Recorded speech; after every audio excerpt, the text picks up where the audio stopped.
the way.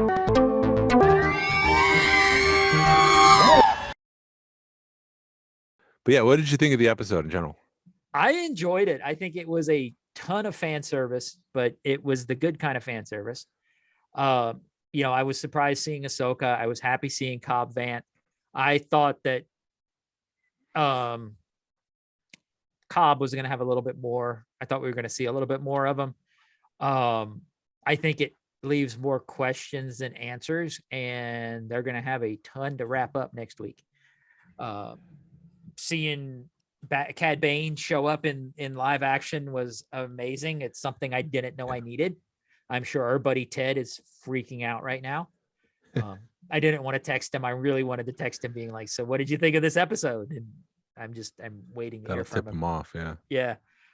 So I don't want to spoil that for him. So I'm sure he's, he'll have something to say on his podcast coming up, but yeah, I didn't know I needed to see Cad Bane in live action. That was amazing. And it just brings another element into this. I'm curious where we're going to go with Luke and Grogu, if this is going to be the end and we're going to have to wait for Mandalorian season 3 to figure out what happened.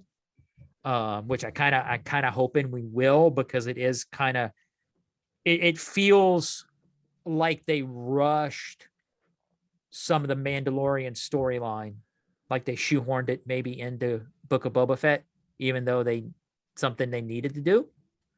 Because they did it over an episode and a half, where they probably could have strung it out over a few episodes on Mandalorian season 3, but maybe it'll all make sense when in a few months.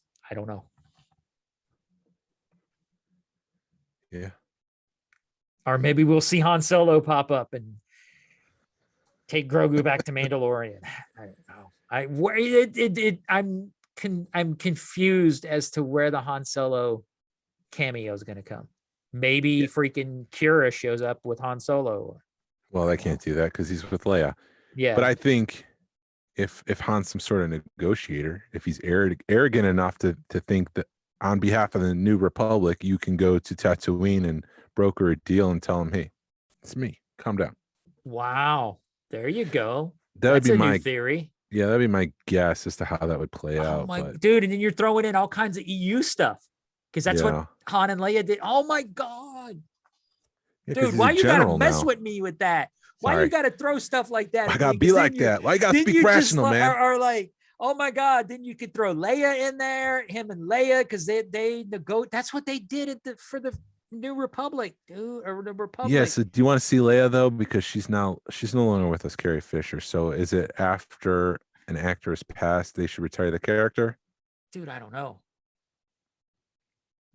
We could see Chewie. You could see Han and Chewie, even though Peter Mayhew's passed, but they've got that new guy playing Chewie.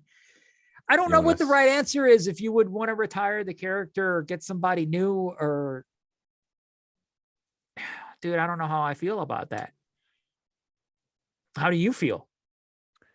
I think it's appropriate to retire the character. If you're not going to recast, then just retire. Yeah, I agree with that. Although I'd be okay if they try to do what they did with Mark Hamill and try to synthesize things, because having characters in bright light is very tough to do, and that's part of the reason why it kind of doesn't work at the end of at the end of Rogue One with Carrie Fisher. Because it's so white and so bright. There's nothing there to kind of hide some of the CG effects. Gotcha.